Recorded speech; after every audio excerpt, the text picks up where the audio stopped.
What is going on, everyone? Welcome to the Poke Office. My name is Colin, joined with Moff Dog and Blake Stoys. Welcome, gentlemen. We are live on Tuesdays at 5 p.m., 8 p.m. That's right now. And if you're watching after the fact, you could join us live on Tuesdays, or you can just watch on the YouTube channel or listen on all podcast platforms. What's going on, guys? What's up? My wife finally let me out of the basement, so now I'm podcasting from my kids' room. So we're moving up in the world. You know, it's progressing. You can actually like sit up straight now, and yeah, kind of. Yeah. You're in your kids' room. Are you stepping on Lego? No, he's 1.5, so Lego's not really much of a thing for him yet. But there's a crib right over there. I could podcast from that. Nice. I think we need that for the content. Yeah. It took me forever to set this up properly, so no, I won't do that now, but I should have thought about it before. That's a huge failure on my part. So since last week, we were speculating about Pokemon Day and about Pokemon Presents. It has come and gone. Some news has happened. We have seen Gen 10 leaks. Moff Dog's already hating it, so he's going to go unhinged in about 10 minutes. We have Poptopia releasing in 2 days. We got kind of a teaser of the TCG, but not much. Like there was the Mew and the Mewtwo. The big news there was that the Celebrations collection, or whatever they're going to call it, is releasing simultaneously worldwide. So that's kind of interesting. I think Poke Beach says it's the first time it's ever happened that worldwide release is happening at the same time. And since then, Blake, you opened a couple first edition fossil packs, or at least recorded it, which is pretty cool. Rocket. I was at a card show this weekend, got some cool pickups. Moff Dog, I haven't talked to you since last week. So no, that's not true. I saw you at the show this weekend.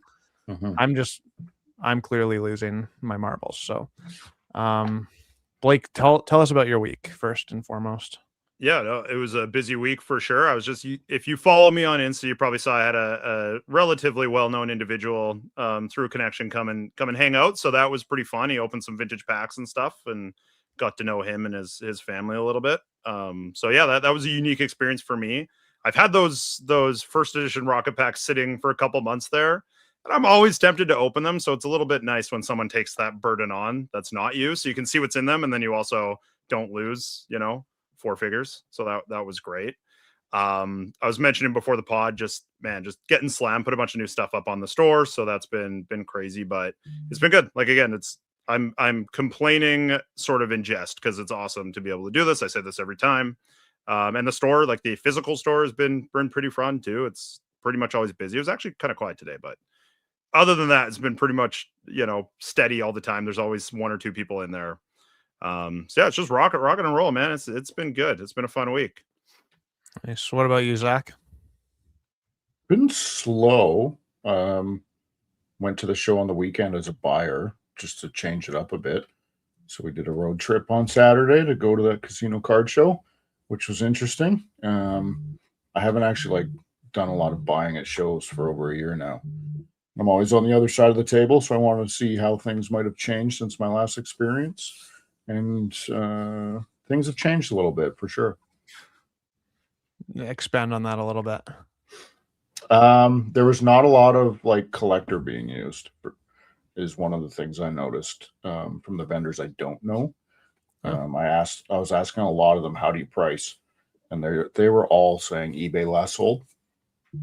So getting for me, for buying inventory, it was a lot more difficult to achieve 70% buys on stuff. I found a few things that were priced too low, but most of the vendors I talked to said they use eBay last sold, and quite a few said that they weren't willing to sell some of the cards they had in their display case because market is now lower than what they paid for them, which I thought was also interesting.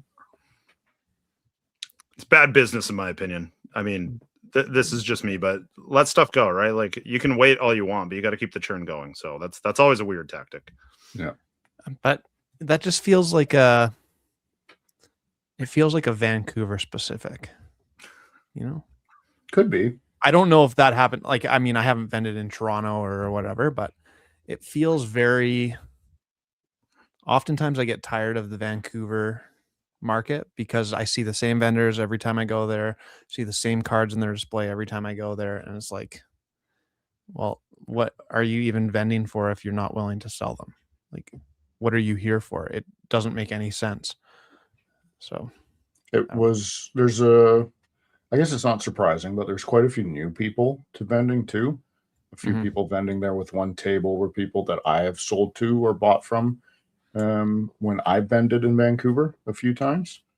And a couple of them I'd consider like friends almost. We have pretty good rapport in that way. So that was cool to see them dipping their toes in and seeing the benefits of vending. But there was a surprising number of people that would get one table, one display case, and have like maybe 20 cards in it, and that was it, which I thought was very strange. I also wonder about that because like it's not a cheap thing to be a part of. Like I recognize you got to start somewhere. You don't need to have $20,000 worth of product, but you kind of need to have some stuff, right? Like Also, we've talked about it. Being there? We've talked about it before. Like the stuff that you have in the case is going to attract people selling to you as well. So if the goal is mainly just to buy, I feel like the more stuff you have, the more unique variety, you're going to attract the people who have those stuff to sell too. So to me, even like if that's your goal, if your goal is buying, it's counterintuitive to just come with a small little case, unless you one of those guys who has like the huge buying signs and like that's clearly the entire goal. So yeah, I don't really get that thought process there, unless I just want to hang out and have a good time. Yeah, part of me thinks some of them were just new, just given what the inventory was in their case. It was interesting. Yeah, it could be. Did you enjoy the process overall? Yes and no. It was refreshing to just do what I wanted to do and go from table to table and see all the different cards. One dude's table was unbelievable. Like I just gawked at it. I was like, I love your stuff. Like it was crazy the stuff he had. He was, God, I want to say his table, like he had stuff not in his display case, like just sitting beside him. And he had easily $250,000 just sitting at one table in like 50 slabs. It was crazy. Dang. Okay. What you're describing is what I'd do to try vending for my first time. I'd just be selling off some of my PC rather than selling on Facebook groups. Like, I kind of get this point, but at the same time, it costs a lot of money to vend. Like, each table was almost $300 after tax, I think, this weekend. 2-day show, $300. 2 days. So you're spending like 12 hours or more of your time, plus you're spending $300 just to be there, plus food and whatever. So it just doesn't seem applicable for what you're saying, Young Ty. But I mean, I could be wrong. Maybe I think about things different than other people. So maybe if you're looking at the experience not as like a way to make money, or you're paying that money to like get the experience, then I guess that makes sense. But yeah, tough to say. That's maybe the only reason where doing that sort of thing would be justified. Beyond that, I think you're probably just wasting your time. Yeah. The show for me was pretty good. It was like I had a couple really good buying opportunities, so it was worth my time being there for sure. The Sunday, for whatever reason, I don't know if it was like the people in my close vicinity that I found kind of annoying, or if the crowd just wasn't there, but like I've never been like this, and me and Kevin and Josh all were just like, yeah, we're kind of ready to go home. We're done. And most of the time I'm loving life being behind the table, but this weekend I just wasn't feeling it so much. So that being said, got some good buys, sold a couple things. I got out of my Ascended Heroes Dragonite right quick. That was the first sale I made on Saturday morning, so that was a nice boost. Ascended Heroes still moved really well. I'm basically sold out again. So, I mean, there you go. Easy game. Not bad. Yeah. Sunday was a total dud compared to day one. Well, yeah, Game Castle was, I don't know, within earshot of me for sure. And before the show even started, one of the other vendors spent like multiple 5 figures with him. So it was pretty dirty. So that was a good day for Matt for sure. Happy roll up the rim, by the way, for all you Canadians out there. What do you guys think about the Pokemon Presents? Like, what did you think? Did you watch it? Did you watch it live? Did you wake up for it? I did not wake up for it. I was up late that night, so thankfully my wife got up with my kiddos, so I did not get it, but I watched it after the fact. I think we pretty much like nailed for the most part what it was going to be in our prediction. It's pretty straightforward, pretty expected. I don't know. It's always a good time. Like nothing blew my socks off. I think Gen 10's been leaked for so long that we all pretty much knew exactly what it was going to look like and what it was going to be. Cool to see it, of course. How it's going to play, my expectations are at the bottom for Pokemon games right now. But yeah, I mean, lots of cool stuff. I bought the that mug with the Gengar Nidorino on it, so I picked that up after the presents. Nice. Yeah, I don't know. It's like it's more the same. Like again, a lot of mobile stuff, like a lot of updates to the mobile games that I don't really play anymore. So that stuff isn't that exciting, but I guess shout out to those people who play it. You get some cool updates.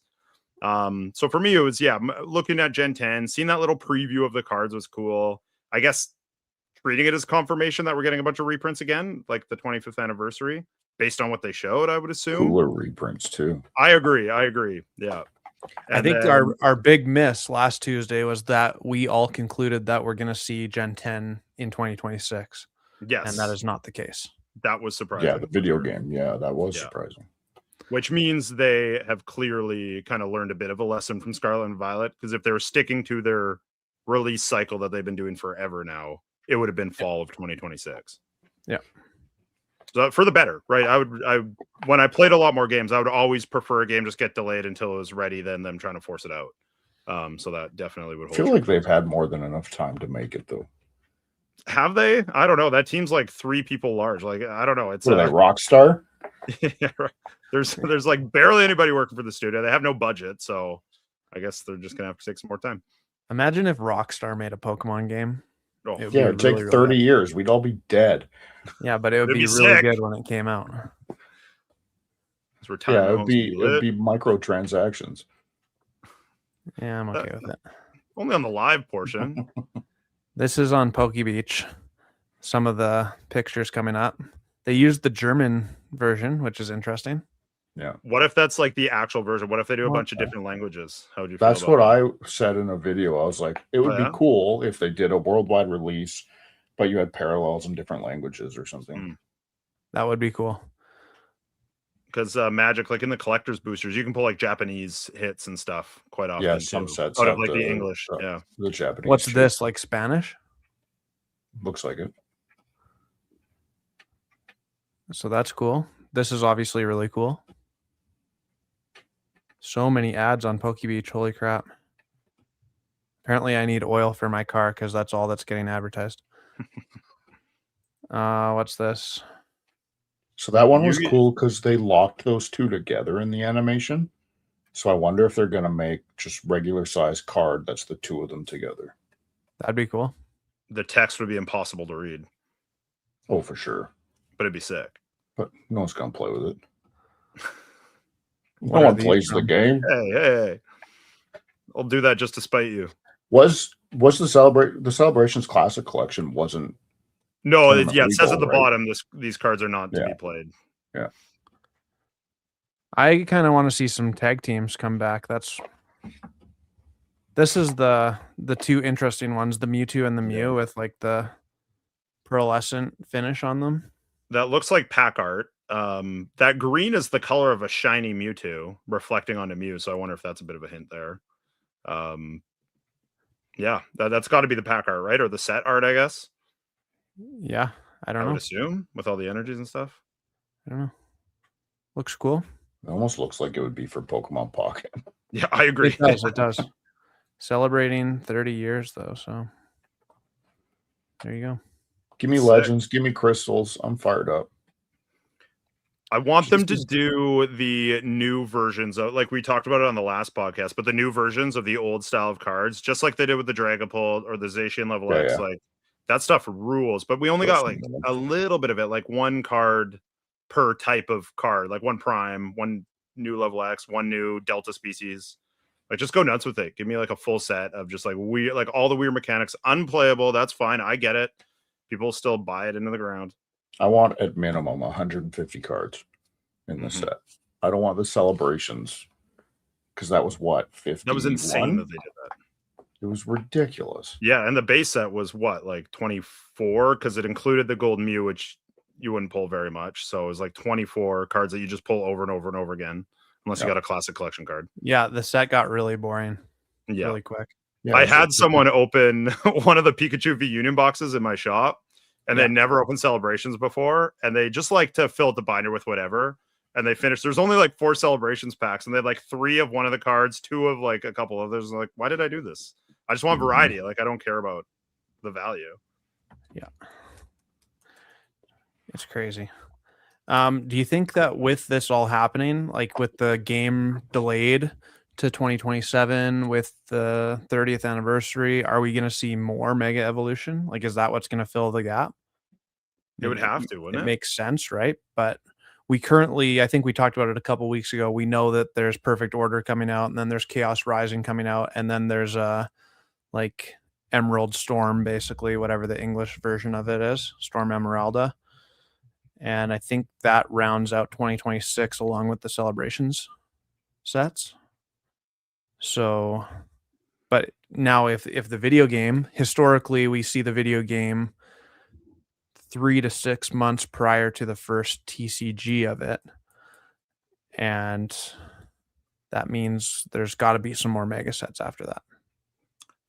Yeah, it's tough to say because it really just depends on when that release date in 2027 is. I think for Legends Arceus, they released that in January of 2027. So that's not that different than, fall 26.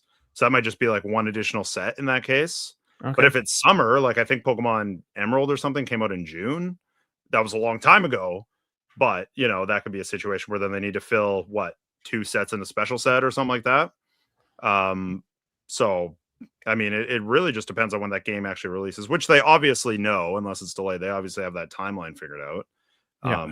But there's a world too, like even when Heart Gold Soul Silver was coming out for the cards, that was kind of similar, where it was like a half generation in a way. Mm-hmm. And then the last set was Call of Legends, which was sort of in that style, but they got really unique with it. They got those legendaries, and that was sort of a way to kind of bridge that gap. So they could always do something like that before the next set too, is like, it could be a standard set that's not really mega and not Gen 10 as well, and just like have some fun to end the block.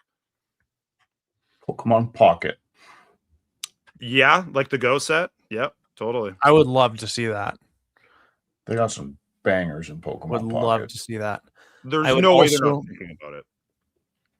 What's the... They started using reprints in Pocket, like old reprints, like Jungle. Which is interesting. What's the old Ditto cards of like Ditto Charmander, Ditto Squirtle? What set is that from? Delta species. Yeah, the Delta base set. Yeah. Okay, because I would love to see them do something similar to that with like Poptopia coming out. It feels like that would come sooner than, like, we already kind of know the next few sets, so it doesn't seem like that's a thing. But I mean, Go was out for 5 years before they released the set. I know it's an ongoing game, so it's a bit different, but Poptopia looked way more like Minecraft than I thought it would. Yeah. Did anyone else get that? That's what my wife said when we were watching it. Yeah. Because the first teaser felt very Harvest Moon, Animal Crossing. Yeah. And I was like, that's going to be sick. And then it turned into like Minecraft at the Pokemon Presents. I don't know how I feel about it. I'm not going to play it, but I'll play with my daughter. I'll report back. She might play it for half an hour, and then I wasted my money, and that'll be it. But she's been into Animal Crossing lately, so this caught her attention for sure. She's gonna give it a go with me. I'll be playing it by myself. We'll play together. We'll do a private stream. Yeah, you can multiplayer it. There's lots of reviews coming out this week, and they're all like 9 out of 10, 8 out of 10, 10 out of 10. Like, it's being very well received so far in the first highest rated Pokemon game on Metacritic. Yeah. So we'll see. Pokebonks has a pretty hot take here. My theory is Scarlet and Violet comes back for a few finale sets. Yeah, maybe. Why not? That would be weird. Why would they do that? Why not? Get weird with it. I mean, if you're gonna get weird, let's get weird. Let's not just go back to Scarlet Violet. I guess it depends. Like, are they going to support the game? I guess we would have known about a new DLC if it was going to happen. But if they add something new, if they continue to add DLC, like, there's no reason there couldn't be more Just sets. give me Obviously, Pokopia era and just all dittos. And they're all peelable. That sounds like it would get boring right every quick. card peelable. Every single card. Yeah. Distro have given you any idea what's going on? Blake, I don't know about you, but I learn about new Pokemon stuff from Poke Beach and YouTube way faster than I ever learn about it from distribution. The only thing we know is the initial allocation for those partner packs that are coming out on March 20th. We don't know anything about any products, what they are, how much we're getting, any of that. Yeah, it's going to be Poke Beach. We're all going to learn it together. I doubt Distro knows much in advance either. They wouldn't, yeah. Pokemon's tight-lipped. So I do know just from talking to people, inside info. there is a Pokemon official run Discord. I think I talked about this a couple of weeks ago. And a lot of like the big content creators, all these folks are part of it. I don't know if they would let Distro in because they probably talk to too many people. But a lot of this stuff is probably out there in like a Discord or something. And then the person that I talked to who told me this info said they will get in huge trouble. They'll be booted from the Discord basically if they leak that info. But once it's on Poke Beach, like once that kind of gets out there, it's fair game. So they won't get in trouble if they post it. So Poke Beach is pretty much always going to be your first source for this stuff. This is just a total side rant, but do you think that Poke Beach is like in cahoots with Pokemon? Does he get it straight from the source? Like, yeah, I think so. I think so for sure. I don't think it's like an official thing though. No, I think it's behind, but there's no way, like, you know, there's other leakers. Relationships. Yeah, that's what it is. Like Nintendo takes down other leakers all the time. So if he's putting this product up and he's fine, like I'm sure Nintendo uses that as a bit of an avenue to get hype, or the Pokemon company would. Yeah. Well, he has a very trusted like reputation. So it's just like Cerebi. A long time. Yeah. All those sites that have been around forever, him and Cerebi, they're definitely like they partner with Pokemon on things. I remember back when the XY games were originally coming out, there was Volcanion, Deancey, and I'm forgetting one of them, but nobody knew about them. They weren't leaked. There was no info. And then all of a sudden, like Cerebi had these placeholder pages up for the three. And he was like denying, he's like, oh, I was just making stuff up. Like I was just building out some pages. And then like a month or two later, they are leaked or announced or whatever. So like that right there tells you that like he clearly has some inside info and he goofed a bit just making the pages public. So that told me that all these sites who have been around for 20, 30 years, they obviously have contacts in Pokemon. Pokemon loves them. It's great for their own business, right? It's more promotion. They get a ton of traffic. Yeah. Danny Phantom was talking about what his distro showed is being dropped to an extent anyways. I suspect, based on videos I watch, that some of the American distributors give a lot of information a lot sooner than the Canadian distributors do. I have no real data on this. That's what I'm seeing. So yeah, that's 100% right for sure. Like it's a different world in Canada versus the US for distro. And then people like Danny Phantom too, I'm sure he gets info from distro, but he's also a creator. And Pokemon likes him. Like I know they've invited him to the Pokemon office. They invite him to all their events. Yeah. As a true creator. Yeah. He's got inside info. And that's just for you guys. Like, you know, I'm obviously not a creator. Colin's the creator here, but again, from talking to people at the last couple shows who know what they're doing, like Pokemon loves content that shows that you're passionate about it and about Pokemon themselves. And Danny Phantom's done a really good job of not being about money and, you know, how much money, how can I invest properly and stuff like that. They don't love that as much. They love like, I'm a Pokemon fan. I like this set. This set's cool because of this. Here's something you might not have known. And that's where they'll really kind of pump you up and, you know, work with you a bit. So just a little bit of advice that I'm not taking. I've had this question like rattle in my mind a few times. If Pokemon likes Danny Phantom, and I don't disagree, I think they do. And Danny Phantom always says he has like no real relationship in terms of that kind of thing and getting product, but he makes about 1,000 videos a month about how he's getting ripped off allocation wise and can't get product. Why isn't Pokemon propping him up a little bit with some product? Well, Pokemon recently bought one of the biggest US distributors, so maybe they're doing some back end work to push it out a bit. They do gift him product. I've seen him and other vendors get free product to promote. It's not like a distro account where you're getting like cases a of booster boxes. box or something. Yeah. Yeah, and like That's all two they're gonna ETBs do. or whatever. A few but- times though, he had said in videos at least like a year and a half ago that he never received anything from Pokemon. I don't think that's true. Well, maybe I don't know. I'm not going to tell him he's wrong, but I feel like I've seen him post stuff. I know those other creators that I mentioned have for sure posted stuff. Like Cerebi gets stuff every set to post.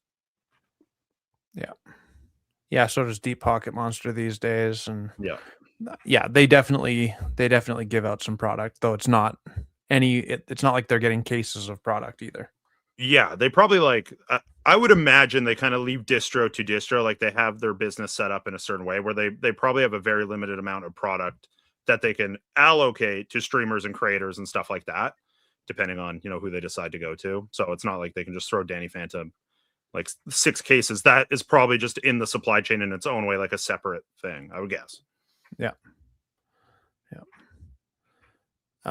Switching gears a little bit, I do want to talk about the financial aspect of the hobby for we're never going to get invited to the Pokemon office now, Colin. What are you doing? The actual Pokemon office, not the Poke office. Not the Poke office, yeah.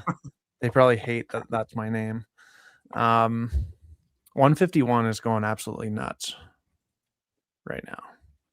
One of the buying opportunities I was looking for at the card show this weekend was people who hadn't priced their cards in the last week or two.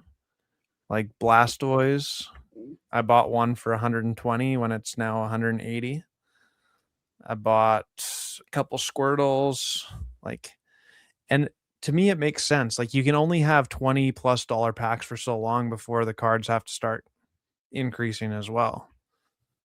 And I'm not going to say that that's a direct correlation because it's not clearly based on previous sets, but still feels like some of those cards in 151 are extremely undervalued right now. I was talking to somebody this week about like what to invest in and why, like, if we're kind of going in that angle. And as we were kind of going back and forth, and we know this, but like a lot of people came back into the hobby from 151, and we're already 2 years out from release, if not more now. So there's already nostalgia building because that is what that first experience for so many people as an adult was ripping packs. It's not printed anymore. You can't find it in stores. They're almost certainly not going to print any more of it. So it's like you're already, even just a few years out or a couple of years out, you're already getting a bit of nostalgia from those people who got in from 151. They stuck around and are like, damn, I never really did get that Charizard. Like I chased it. I stopped, and I want to buy it again now. Right. That feels what's kind of going on here is like a weird, a quick nostalgia turnaround for that particular set is kind of starting to happen and enter the consciousness of the hobby, I think. You think that too, Zach, or you have a different take on it? I don't really have a different take. I think largely I agree. I also think people are just looking for the next thing to pump. I think there's always a bit obvious candidate for that. You think there's enough of a draw in the Pokemon space to just pump something? There's always a next thing to pump? Well, something's always pumping, or at least has been for 2 years now. Yeah. I don't think that I'm not trying to say that people are intentionally buying the card to drive the price up, like every single person buying. But once they see that price start climbing, they get the FOMO, and then they got to buy their copy that they, thought they had a lot more time, and that contributes to the pumping. Yeah, I think you nailed it, Zach. I don't think like in that situation where there's so many copies moving, I don't think it's like a coordinated group of like 100 people. It could be. I might be totally naive. But yeah, people see it and they're like, oh, damn, I didn't buy my Charizard at 350, 400, it's 420 now. I'm just going to buy it. Like I'm going to get my copy, find the cheapest copy that's available on eBay and get that. And then that's where it just like keeps going until it eventually hits that ceiling. Honestly, the singles have been affordable since the set came out. Like Charizard being the most expensive at the price point it was at, it's fluctuated, but let's be honest, like Blastoise, Venusaur, Alakazam, Zapdos were all well under 100 CAD for a while. Yeah, for sure they were. So, yeah, I think 151 is just an easy choice. Sorry, I cut you off there. That's cool. I think you nailed it too. The speed at which people see the gamification of Pokemon right now with Collector, with eBay Last Solds, with whatever app you're using, you see, oh crap, this card's on the rise. I better get in. And that does create some sort of frenzy so fast. Whereas, I don't know, what was it, 3-4 years ago? That didn't really exist. Not nearly to the same extent as it does now. I think a lot of it's, I mean, I think Collector has a part to play, but I think there's more creators in the space, like exponentially more creators in the space than there was 4 years ago. There is. There's all these little creators that have anywhere from 1,000 to 10,000 followers on their social media platform of choice. And thousands of these people are making the same graphs saying, oh, did you see that this card went up $50 in the last 24 hours? Right. And so what? 100,000 people see that from each person kind of thing. I think it just gains a bunch of traction. Then people go in with a little more FOMO. Unfortunately, I don't like using the word FOMO because I think it's overused, but I think that sort of is what it is. And that creates sort of a, I don't want to call it organic pumping, but an unintentional pump at least. Do you think that this is organic enough that the 151 pump has some legs? Like, are we going to see Charizard be a $500-$600 card, Blastoise and Venusaur be a $200 card, or are we going to? Well, sure, why not? Level off. I don't know. Like my Blooming Waters is now like up to $350 in the span of 2 weeks. Yeah. Like I sold 4 of them at Collectopia, so a month ago for $220 each Canadian. So yeah, I mean, it's only a matter of time before Blastoise, Venusaur are over 200. I think even if this pump hadn't happened, I think it would have been a matter of time before Charizard eclipsed 600 and those two eclipsed 200. Personally, Matt, I certainly did, and I didn't have cash on me to buy them all from you. And Master Ball Market, we're talking in Canadian dollars. That's probably why you think that we're out to lunch a little bit. So 151 will pull back when people move to the next thing, just like what happened with DR booster boxes. I don't think that for 151. Like I said it before, like it's the nostalgia thing. I think it's got a different weight than most sets do, and I think it always will have that. It might pull back a bit, but I mean, everything will experience a pullback after a pump. Exactly. But it's going to be like, there will be people in 20 years that are like, oh man, I remember getting back into the hobby and opening some 151. Like, where's my Blooming Waters? Oh, they're $2,000 now. Okay. Sounds good. And Destin Rivals, it pulled back, but then it went back up like 2 months later. But even Destin Rivals, like a new all-time high.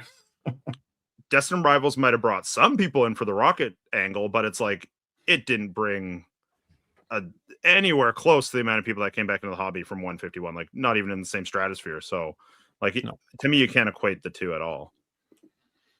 But I do think there will be a pullback and people will move to another thing. I said 20 years, man, for 2000 Blooming. So, I mean, if you're talking about the pullback and the next thing, what's the next thing? What's your speculation?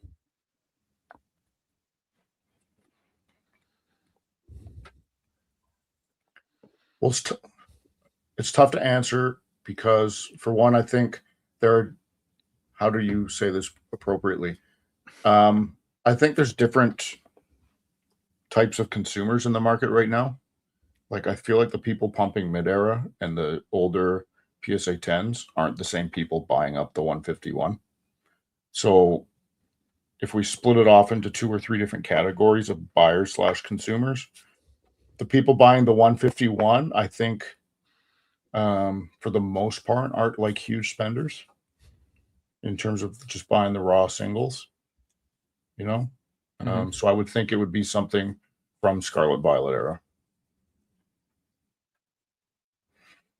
I haven't even thought about a prediction of what to pump next because, quite honestly, it's hard enough to keep up with the price swings and some of this stuff. But I would think that those people would move on to something at like the oldest, like Sword and Shield. I think Sword and Shield is due for a pump in the next year or two.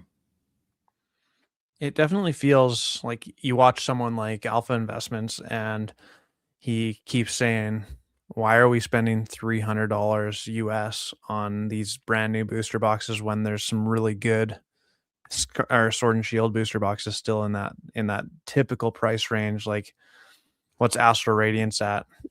400. Silver Tempest isn't that much higher. Lost Origin and Fusion Strike are pretty high. Brilliant Stars feels a little undervalued. So it is kind of funny that there's these, like, by all accounts, some great Pokemon sets that are highly regarded that are still relatively cheap comparatively, taking into account that they're 4 and 5 years old already compared to what we're seeing already now with new sets that are coming out at 300 US. Yeah. Well, just like the singles, like some of the alt arts are criminally low in Sword and Shield, I find. Even like some of the call them medium ones, like Aerodactyl and that kind of stuff, like that just feels super undervalued relative to everything we've seen come out in the last couple of years. That's priced much higher. But now I'm gonna try and say this so it makes sense. It feels like we've reached this new era of Pokemon cards and people in the hobby. Back when I got in like middle of Sword and Shield era, it still was kind of low key. People were starting to talk about investing in Pokemon. I know there was still lots of people who were investing and doing that kind of stuff, but it wasn't really mainstream yet. And you kind of had to love Pokemon because the pull rates sucked and some of the sets were good, some of the sets were bad. And by all accounts, it didn't seem like Pokemon was that popular still, even though it was still extremely popular. Now, midway through Scarlet and Violet era, 151 brought people back. And then we had that Stellar Crown, Surging Sparks, Prismatic, Journey Together, Destined Rivals, that like wave of just explosion in the hobby. And now Pokemon investing is mainstream. Logan Paul is mainstream. The games are once again like at front and center in everyone's mind. It's on the business networks. It's like it's everywhere. Pokemon is everywhere. They're advertising at the Super Bowl. Like, it didn't feel like 4 years ago that Pokemon was going to advertise at the Super Bowl. So all that to be said, is there enough people who at some point are going to really appreciate those Sword and Shield alt arts that maybe wasn't so popular, or maybe they're like the mid alt arts in 20 years from now? I think there's absolutely. I think everything has its day in terms of price action, positive price action. For a long time, when the Sword and Shield was out and we were going through those alt arts, the Sun and Moon alt arts were cheap for the most part. No one even considered them. So most people might not have known about them, but they were cheap. And then they had their day in the sun. I think it's only a matter of a time before some of the attention and price action just swings back into the Sword and Shield era. And I see it in the next 2 years, probably. Yeah, I mean, even as I'm talking and as you're saying that, it kind of just went so under the radar for me because I was still relatively new to the hobby. But when I got in, like, frick, I bought a Unified Minds booster box for like $500. Somehow I don't have it anymore. And Cosmic Eclipse was just that expensive too, like $500 or $600 Canadian.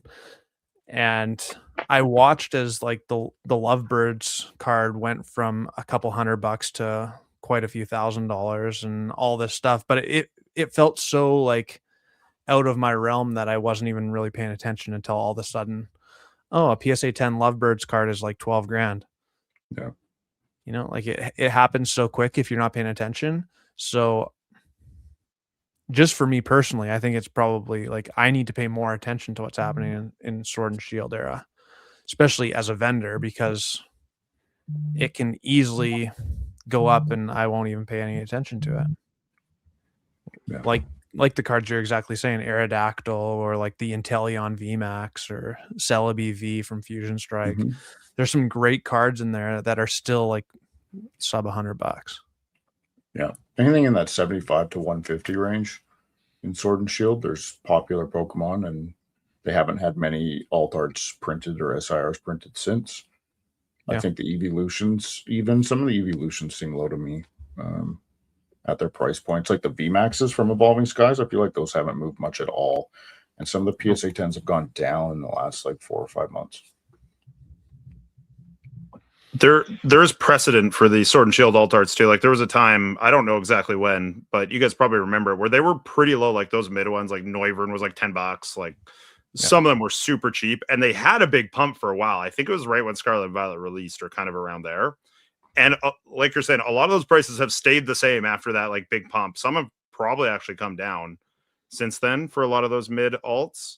And then Sun and Moons were like super cheap. Like they were still kind of expensive, relatively speaking, during the Sword and Shield era, but they were like, compared to now, they were nothing.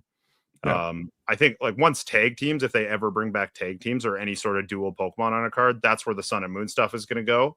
But yeah, Sword and Shield, I mean, like you said, the evolutions haven't moved in a long time. You know that's going to have its day eventually.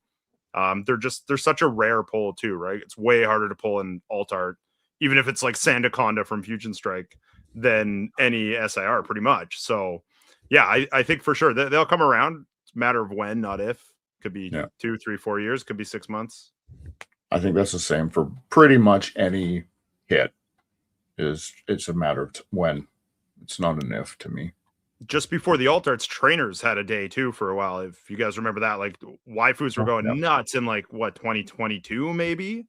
Like I think the Lily Raw was like 200 from Sun and Moon base set, and then it dropped back down to like 60, $70. Even the Marnie from Sword and Shield base went crazy for a while there. Like that'll happen again too. There'll be a waifu craze as well again. Misty's Favor, still expensive. Yeah, that one never came back down after that. Yeah. It's interesting. Like sometimes if I'm just thinking about vending for a second, like I don't know how to say this. Sometimes I worry that, holy crap, I got a lot of cards in here. Like who's ever going to want this card?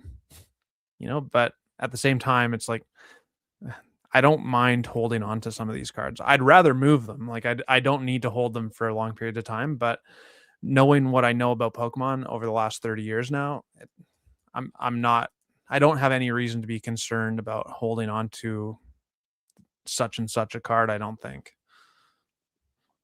Do you guys agree with that? I mean, to me, it would depend what the card is, but yeah, I think generally I would agree with that. Yeah. I mean, for the heavy hitters, like the big cards, I think there's almost nothing in there that will be less 10 years from now, and probably like, I think they'll all be substantially more. Like if we're talking, the Moonbreons, the Gengar VMAXs, like stuff like that. I'm sure there's stuff 10 years from now that won't have gone up much. Take like even the X and Y full arts, like Toxicroak or something, Manectric from Phantom Forces, like those haven't gone up very much, and that's 10, 12 years old. And they're full arts, but they were decently difficult to pull. The Megas took off because they announced new Megas, but like the regular full arts and stuff, not the secret rares, but those, like they haven't moved too much. So if we're just talking like a binder full of $5 hits, I don't see them being substantially more in 10 years, unless one random card takes off for some weird reason. But if we're talking like the big boys, like PSA 10s of all the big boys, for sure, those will be like, that's about as safe as it gets, in my opinion. I guess when I'm thinking about this kind of stuff, like, are we going to see, it's always speculation. Are we going to see stuff that goes from $1,000 card up to a $12,000 card ever again with how much things are being graded, with how popular it is? No question. I think so. No question. Like you guys are just so confident about that. And if I really sit here and think to myself, I also am confident in that. But then I second guess and I think about things from a negative perspective sometimes. And I think to myself, man, there's so many cards being graded. Like I can totally get into that tunnel vision of the noise of there's so many people grading cards. There's so many vendors. Everyone's in it just for the money. No one cares. Blah, blah, blah, blah, blah. Pokemon's worth nothing.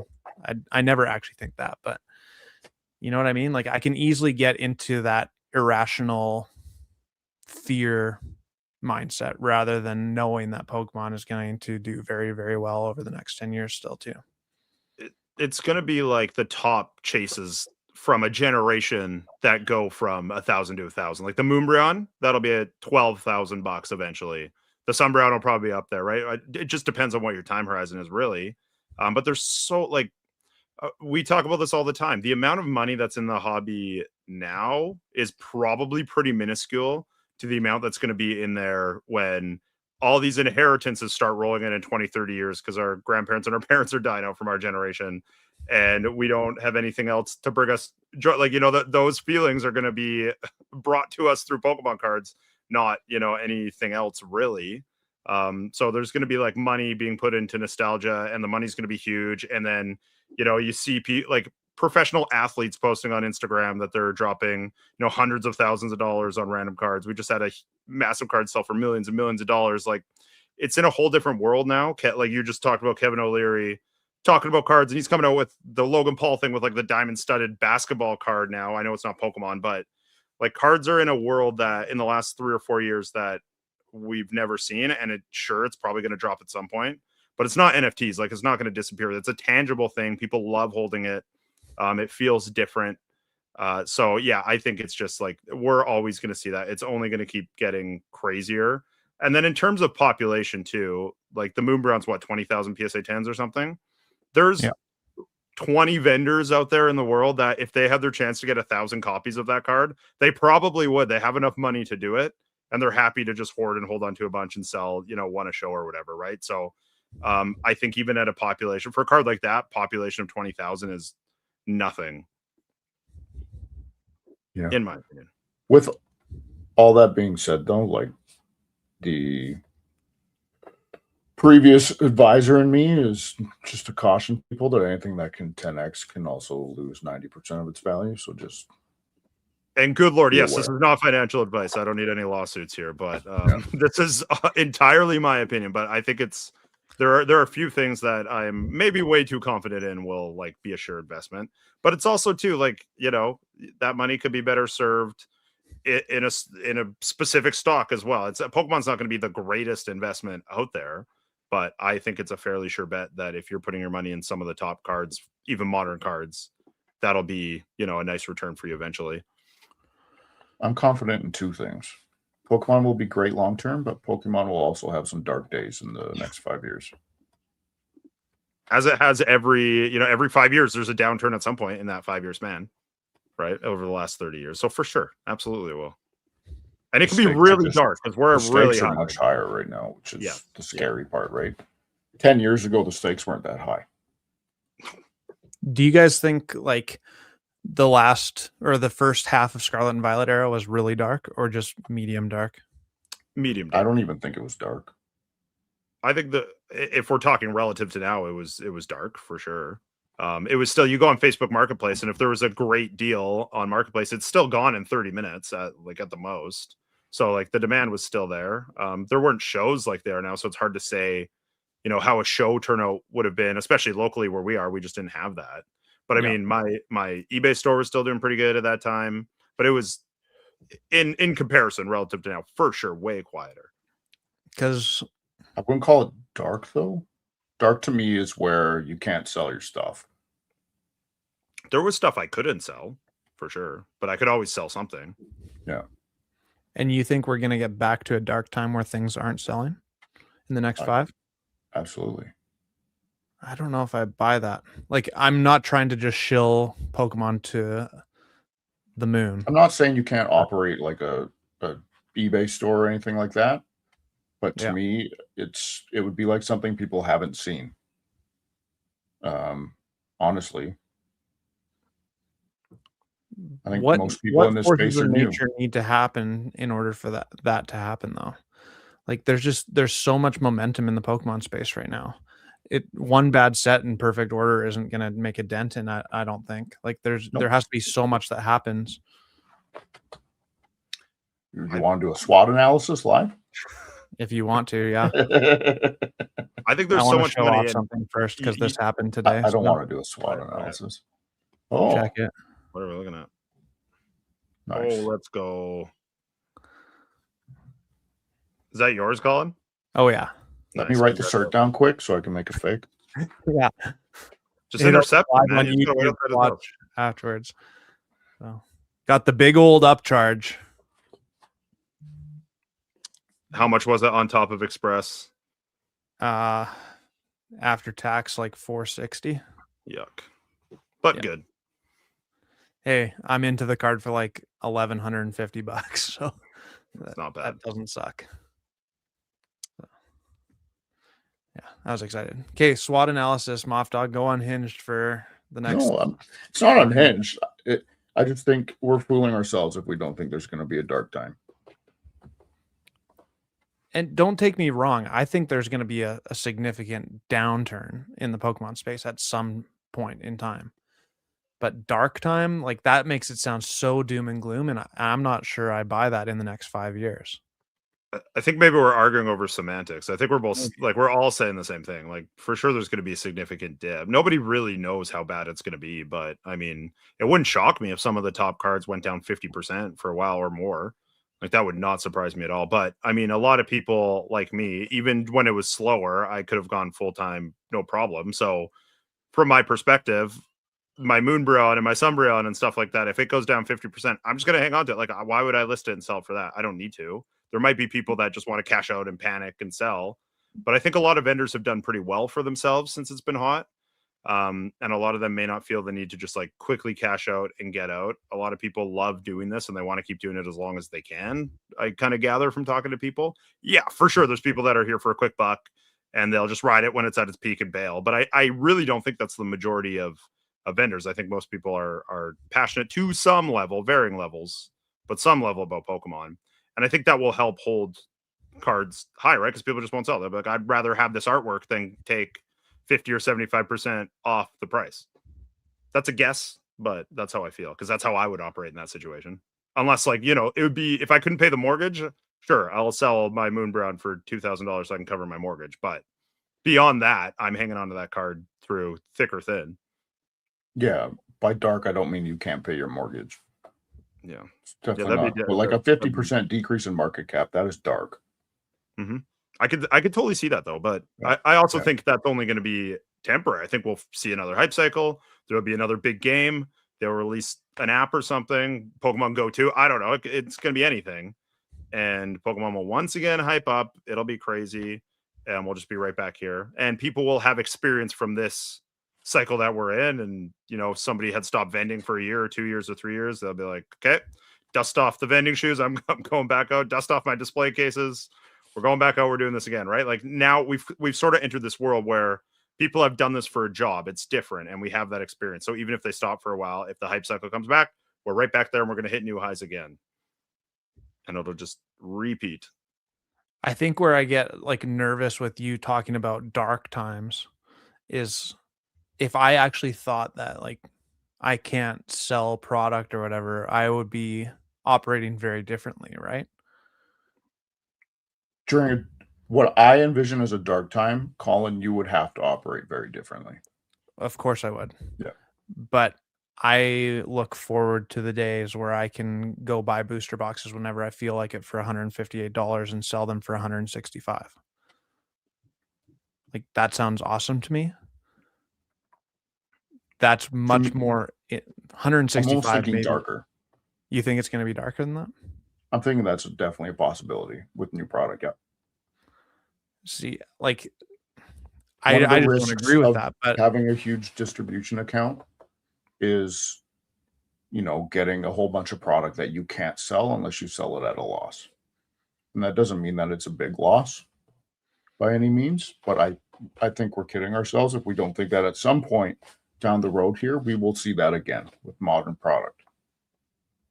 If that does happen, though, don't you think Pokemon's going to adjust? Yeah, there's going to be a lag for sure. Of 6 to 8 months. So it would be, oh, we have way too much. Let's just use Perfect Order as an example. We have way too much Perfect Order. Everybody will have cases that they're hoarding into eternity because Pokemon printed way too much of the set, just hypothetically. But then whatever set comes out in 8 months, all of a sudden Pokemon's already planned to pull back that printing.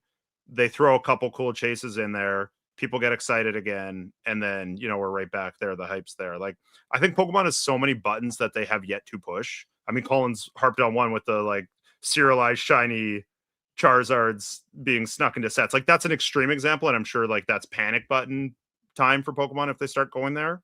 But we're how many buttons away from them feeling like they need to do that just to sell a set, right? So I think if we're dark, yeah, for sure, Zach, I think we could get really dark, but I also think it's not going to be a long like true dark period. It could be like dim, I don't know, however you want to phrase it, for a while, but I have trouble seeing it being like horrific for any extended length of time. But you mentioned though, like a 50% decrease in market cap you can see, but you don't see that as dark, or no, that would be, but I don't think that'll. Yeah. I bet you that would happen. If I was betting, I bet you some of the top chases are going to go down to that level. I just don't think it's going to last a long time. And if it does, I think there will eventually be a time where, like, what's Moonbrown at, like 5,000 Canadian or whatever. Like, even if it goes down to 2,500, I think sometime after that, within like 5 years, it'll be up to like $7,000 Canadian or what have you, right? Like, that's realistic to me for sure. Yeah, it's just waiting. Pokemon has lots of levers, but at the same time, there was also like a 10-15 year period where it didn't matter what levers they pulled. That was the situation with new product. It was hard to move, and most places moved it at break even or a loss. Mm-hmm. I think we're in a totally different time, and this is probably naive. I just don't. I guess I'm more with Colin, and it's not just because of the cards. I think that Pokemon has such a stranglehold on like so many different age groups here that we're all adults now, and it's through games and it's through lifestyle. They become a lifestyle brand. I just bought a mug with Gengar and Nidorino on it, and I'm gonna have that in my cupboard for 10 or 15 years now, right? Like, I just think they're so entrenched in society in a way that they weren't 10 or 15 years ago. And even if you look like what changed it, it was probably Pokemon Go in 2016, and then they released Evolutions, and then it just like went nuts. And honestly, like, yeah, it dipped a bit in Sun and Moon, but it hasn't really slowed down for 10 years. And I think when Go came out and when it brought all these people back who saw Geodude again for the first time, the last time they probably saw a picture of Geodude was on their card from Fossil or whatever. Like, I think once that happened, I think our generation of people felt comfortable with Pokemon again. It didn't feel like, that little bit of awkwardness taboo. You didn't feel like you were a weird kid for liking Pokemon because you're an adult now and you can like whatever the hell you want. And now you're just comfortable with having Pokemon stuff around your house and you're comfortable playing the games again. And now you have kids who are into it. And I think once we've crossed over that threshold, I just don't think they're going back. I think that is where we're at now for Pokemon. With dips in there, again, I fully agree. And probably some significant dips if we're just talking on prices. But like, I can assure you that like I'm never not going to be a Pokemon fan in some capacity. I'll always give Pokemon Company money to a degree, whether I do this for work or not. And I think there's a huge swath of our generation that feel the exact same way. Yeah, 100%. It's totally different now. I'm just putting it out there for people. Like, a lot of people have come into the hobby in the last like 3 years, right? I feel like the majority of people in the hobby right now have come in the last 3 years. Yep. And they don't know anything about how it used to be.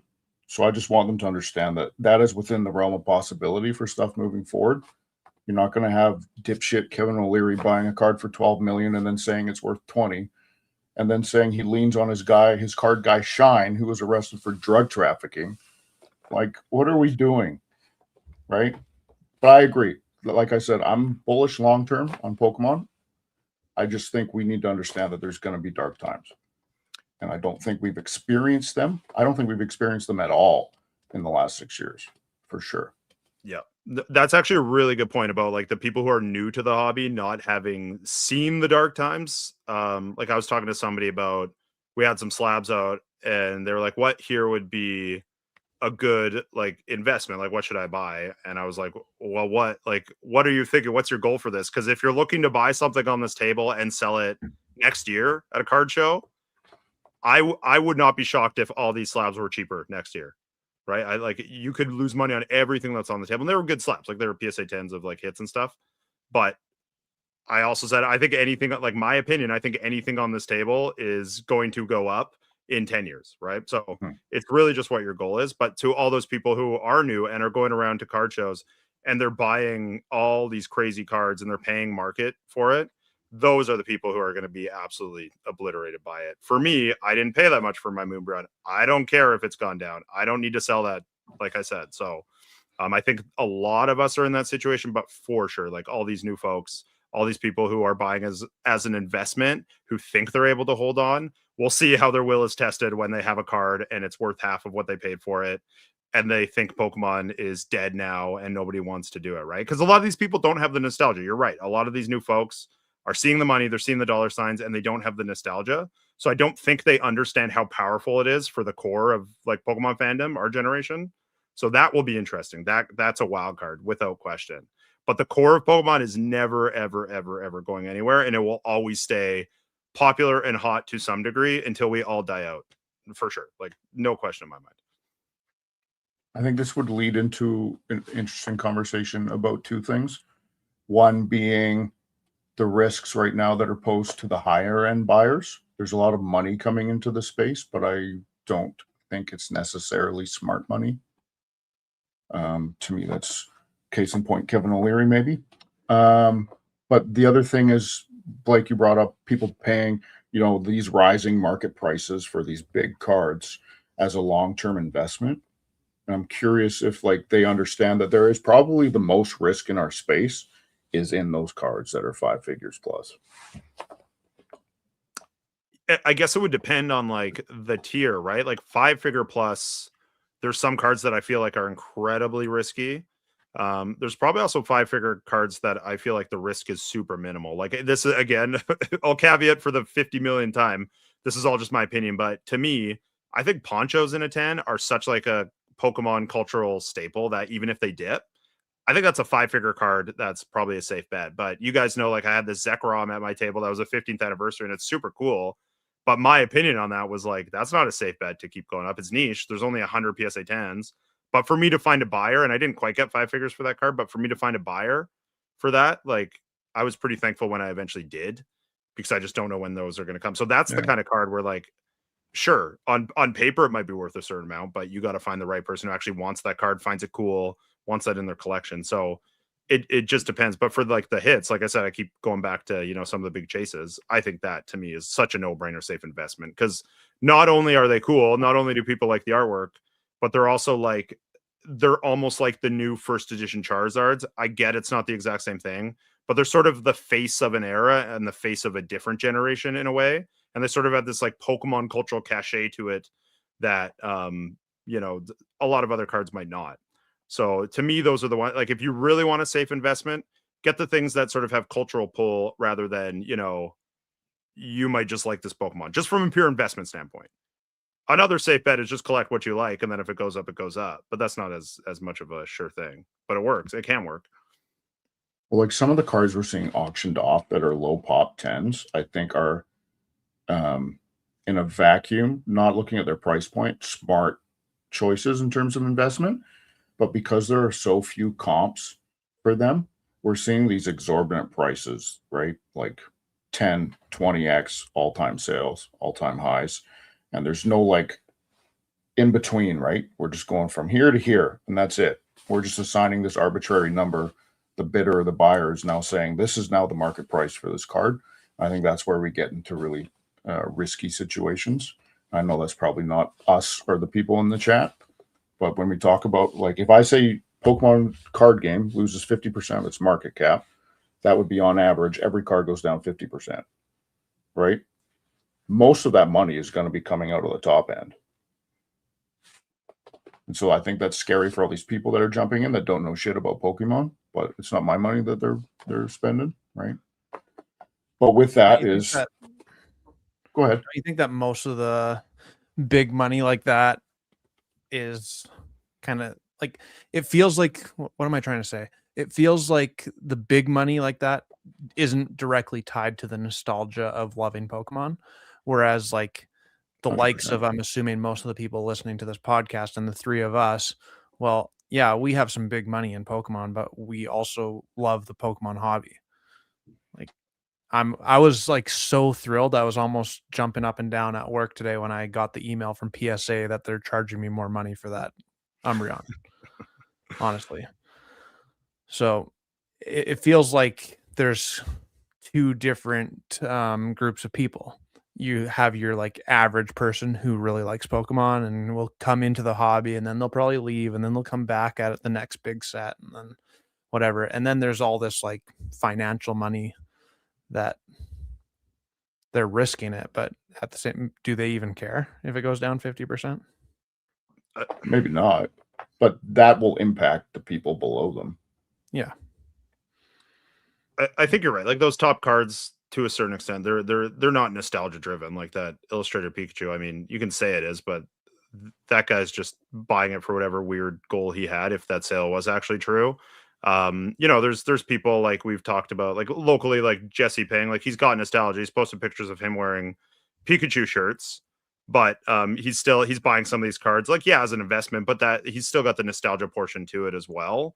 Mhm. But I think it's even with that said, it's still a different world, right? Like that almost like Zach, you think if we lose, like if the trading card game loses a certain amount of value, that those top cards are going to come down. You might be right. I see them as such separate things. Like, yeah, they're going to be naturally tied together, but I mean, those like $1 million plus cards, just it's a whole different world. Like, I mean, I'm saying when those go down, though, I think it has ripple effects on everyone beneath them. Yeah, I mean, logically, you would say so.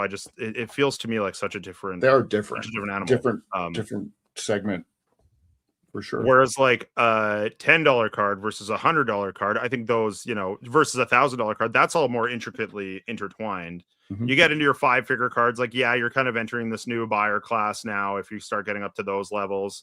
And then obviously like 6 figures, like we're talking house down payments. So that's like a new world too, right? But I feel like the further you get, the less tied together those market moves are going to be, based off nothing other than just talking to people for the last few years at shows and stuff like that. It just, people think about those cards completely differently, or those tiers I would of cards. think, but now more than ever, there are people spending 5 figures on a single card or box, right? Yeah. And I think But it's still people that have maybe been around a long time are benefiting from the pumps and, cashed out on some things and are spending the money on other cards. And I think some people are definitely overreaching in those 5-figure amounts. Mhm. And I think that segment is, I think traditionally, like 5 years ago, it would have been comparable to like the $1 million versus the $1,000 buy now. Like just seeing a $25,000 purchase or something. I feel like they were worlds apart from a $1,000 purchase in Pokemon 5 years ago. But now I feel the difference between someone buying a $1,000 card and someone spending $25K on a card, I don't think it's as broad anymore. I think those two people are getting a lot closer than they were in the past because that high end is now 6, 7, 8 figures. Yeah, I mean, and you're right for sure. We'll continue to see that gap close. Like we said, the inheritance is coming, and even just inflation, right? Like $1 million card in 20 or 30 years might not seem that out of reach, depending on where everything goes that way. But yeah, I mean, it's going to be fascinating to watch. I just think if we go back to the original investment conversation, there's a lot of stuff that is almost a sure thing over a long enough time horizon. It's just how long are you willing to wait? And are the people who have got in now willing to stomach and sit on those losses for long enough to see them recoup their money back? Yeah. Because that happened to a lot of people in 2022, 2023. People bought stuff for ridiculous prices in 2020 and 2021. And a lot of people sold at a big loss in 22 and 23. And if you were like us and willing to eat some of that stuff up, we got some pretty good deals back then. And then now we're seeing those come back and more, right? Obviously substantially higher than those peaks back then. It's going to be the same thing over again. Just, are you willing to wait and stomach? And can you handle the 4 and 5 figure dips instead of the, $100 or multiple $100 dips that we saw, which was more normal?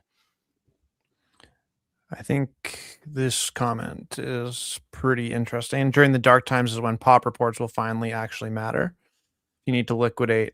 Are you going to sell your Van Gogh Pop 50,000 PSA 10 Pikachu or your Pop 78 PSA 10 Reverse Hollow Bulbasaur? I don't know if I agree, but I thought it was an interesting comment. I got thoughts, but I can let Zach go. You can go. I don't know if the Van Gogh Pika is the best example, because that goes back to what I was saying about that sort of being like a Pokemon cultural touchstone a little bit. It's got like this meme cachet to it. It's got like this weight behind it that even at 50,000, I think the demand is through the roof. There's people that are not into Pokemon at all, even now, that saw that card and they just wanted it. They just want it in their collection. They want it on a shelf, whatever it is. Are there other cards that maybe are high pop that don't have quite the same weight behind it?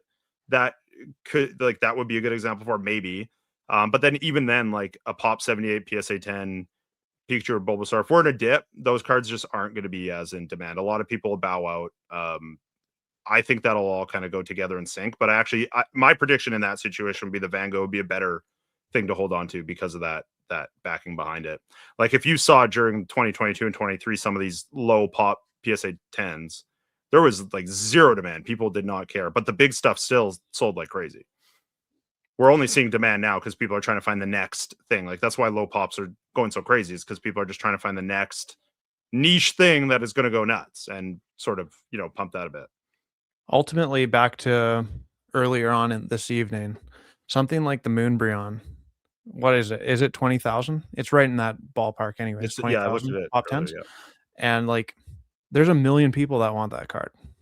Mm-hmm. Like, I bet you there's actually a million people that want that card. And there's only 20,000 of them.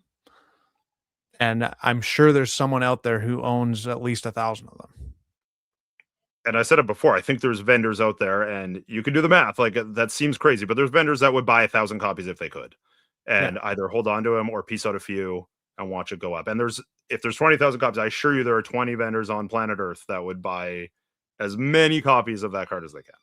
At least one of them lives in Kelowna. He's got one for sure. Too funny. Can I just thank Brandon for giving me the greatest compliment of all time? I'm going to retire after this episode. No comment. You have a sultry voice, Zach, but I've never made the Obama connection, but sure. No, me neither. I want what Brandon's smoking.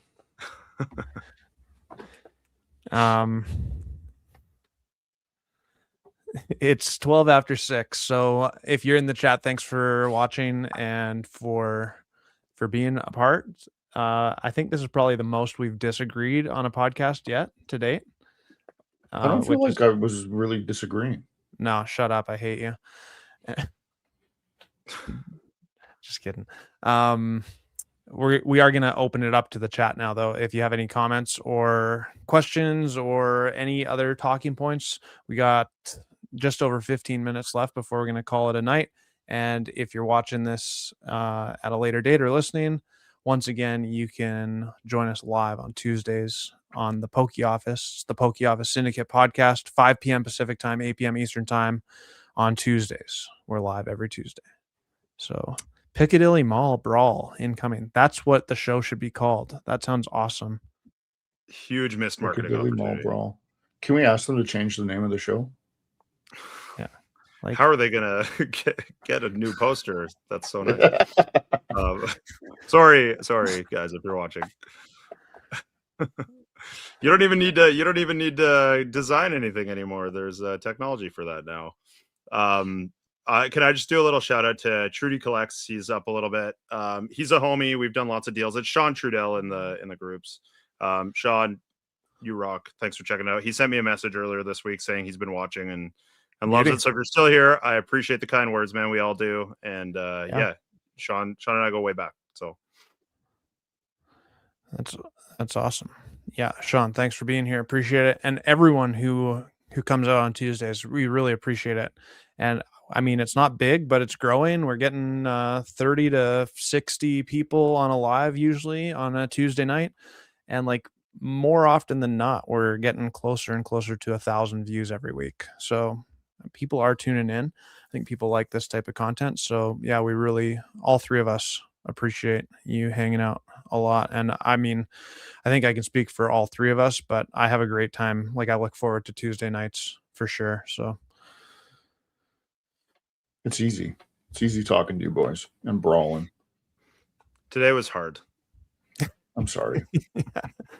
How dare you have a different opinion than I do? Actually, I think Zach's right. I think we were saying a lot of the same stuff, just in different ways. It was a Venn diagram. There was a lot of yeah, exactly. We agree on most of it.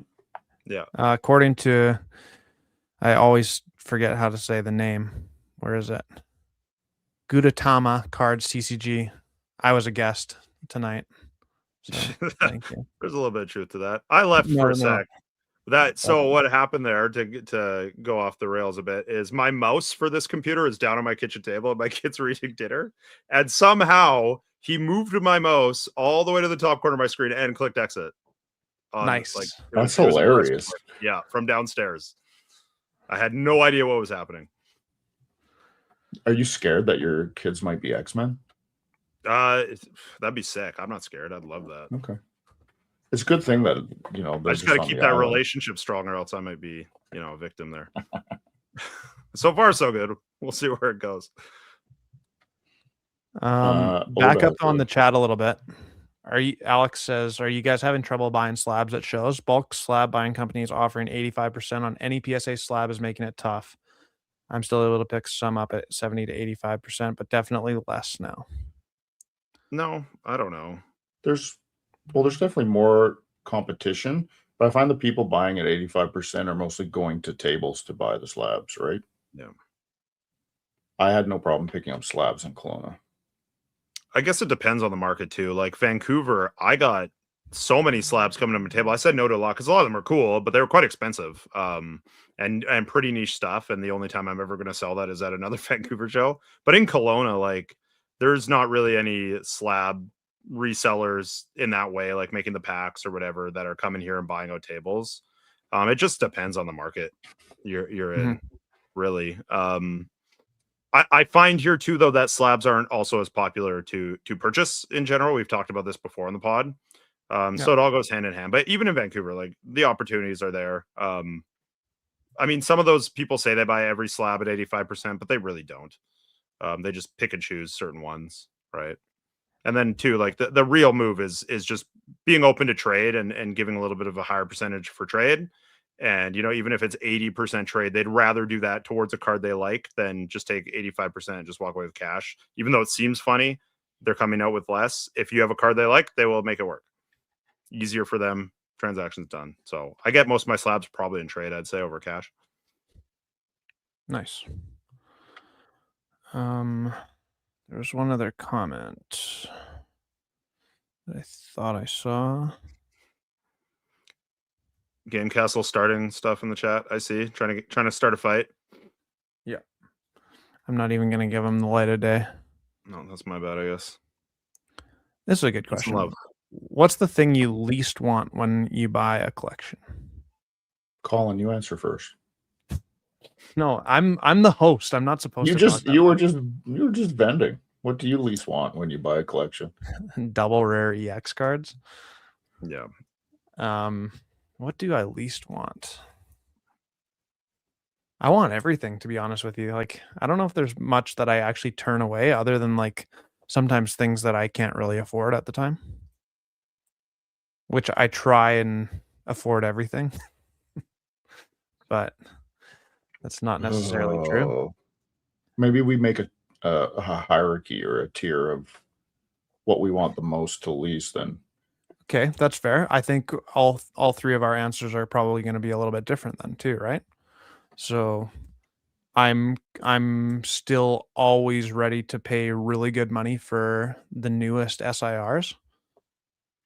Newest to a certain extent, because obviously I'm a little hesitant with Ascended Heroes being extremely overpriced right now, potentially. But for lots of it, I want the new SIRs. That's the leading thing that I have at the table other than sealed product. But now I'm trying to venture out.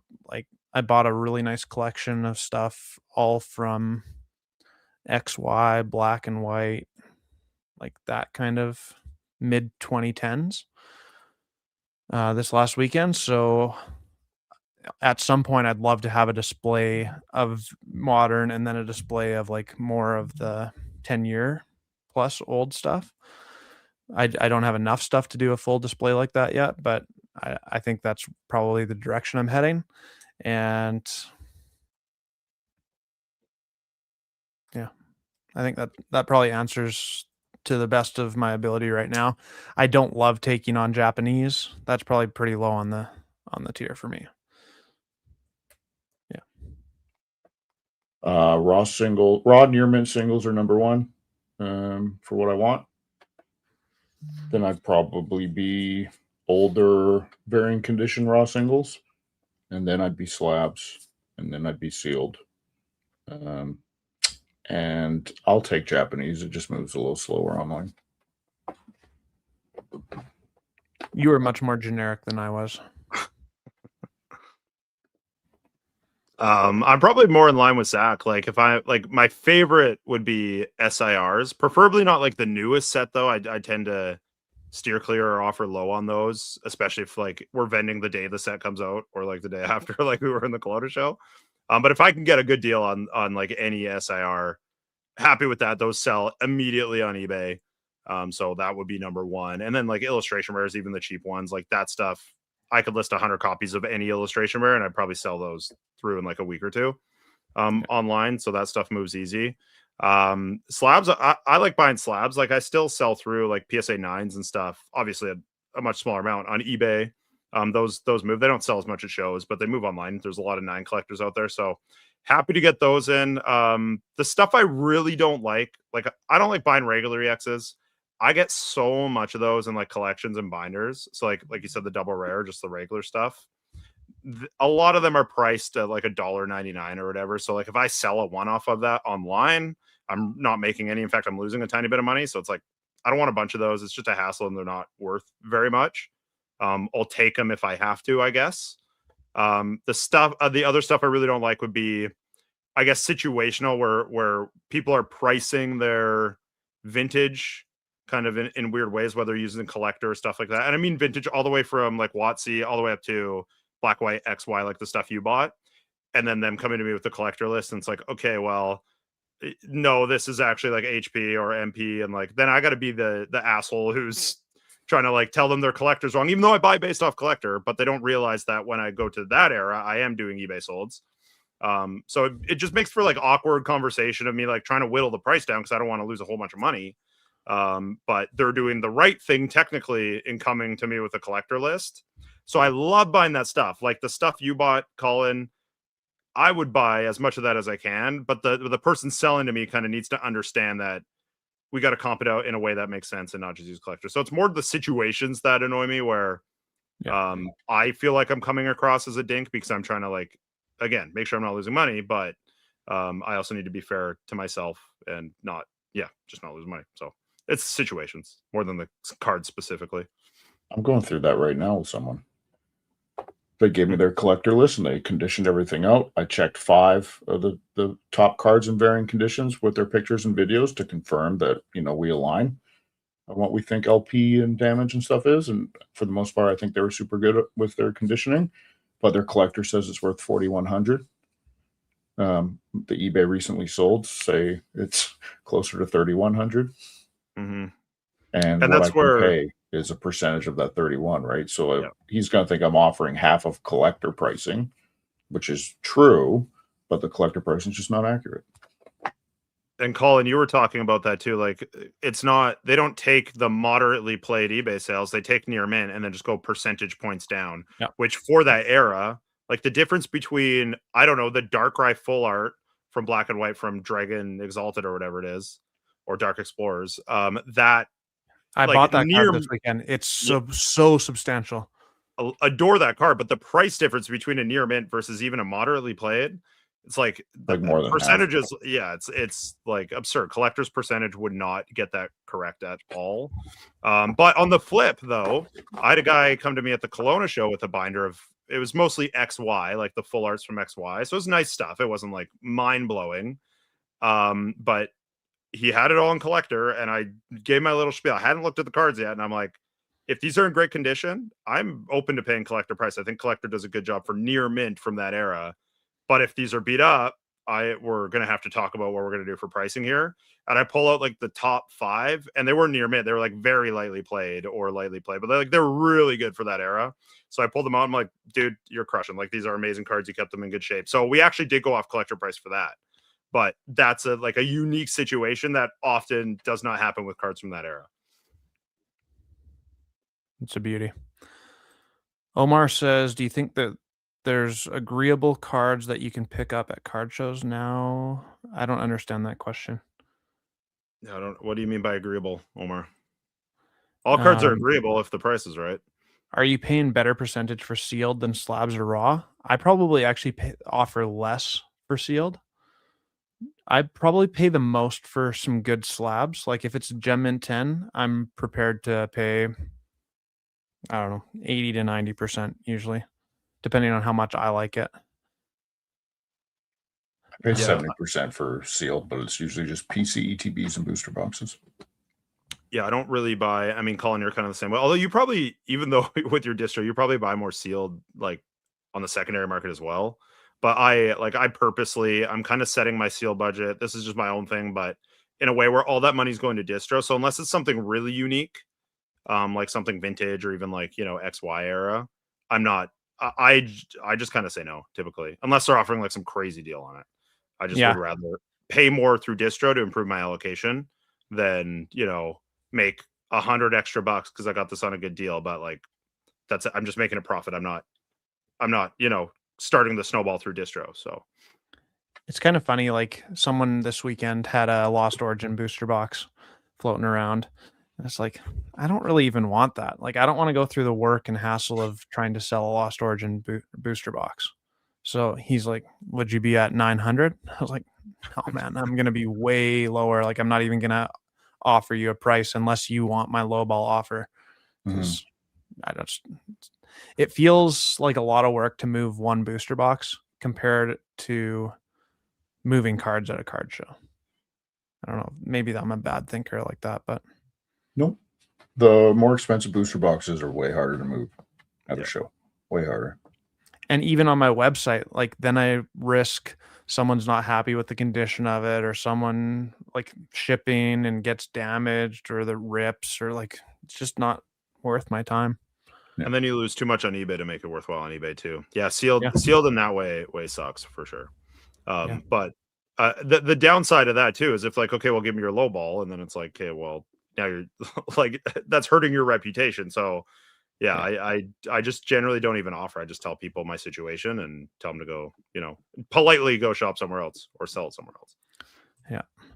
I recently found out that collector comps non-near mint cards at a set percentage of near mint market price. Exactly. And actually there's somewhere on the 15. collector website or the app that actually shows it's like 15% for lightly played, 25% for moderately played, and I think 40 or 45 somewhere in that range for heavily played. Oh, I thought it just went down by 15s. It's something like that. I don't quote me on what I just said, but it's LP's definitely 15%. Yeah. So I don't think any of us sell on TCG Player because it's a total pain to be a seller in Canada on TCG Player currently. And I know they're working on it, but it's not up to standard yet. And shipping to America is a disaster. It's also not like and we'd also net less. Yeah. And it's not in the Canadian ethos either. Like we're so used to shopping somewhere else to get our cards, like eBay or, Facebook or whatever. So not really worth it for us. It would be a waste of time. Maybe eventually, but not now. Yeah. Maybe if I move to America. Good luck. Okay. Last question. How many Flames Charizards have been made? Any venture of a guess? God. I don't even. Oh. What's the pull rate? Pretty good. That's not a number column.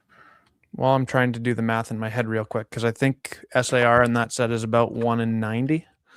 And then I think there's 6 SIRs, is it? Charizard, Rotom, Sharpedo, Dawn. I'm missing at least one. Is it 5 or 6? Oh, Lopunny. There's 5, I think. TCG Player says SIRs are 1 in 400 for a specific one. So how many booster boxes do you think? So 9 times 5. Do you think were made? 90 times 5 is. I was pretty close. So you're gonna get a Zard 1 out of every 11 booster boxes, basically. How many packs of Phantasmal do we think were printed?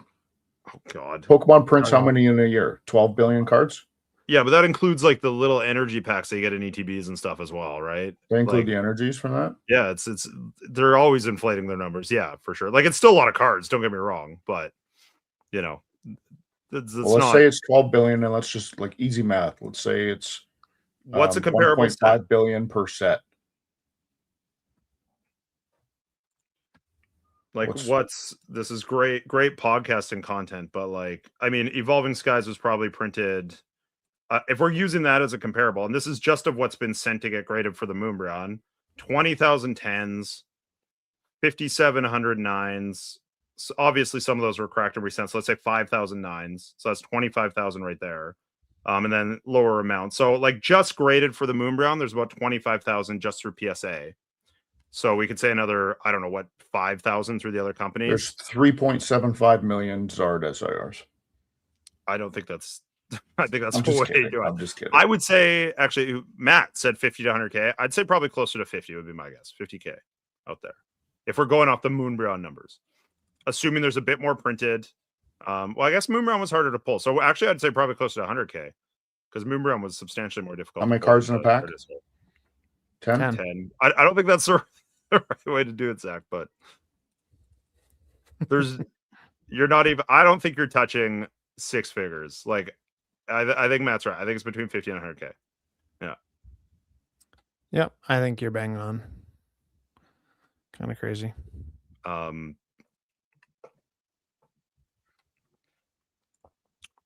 Sean said, while you're doing that math, Sean said, have you guys noticed an uptick? I'm assuming you mean unloading their whole collection. Yeah, the first time, like it always happens, we always get people just ready to get out.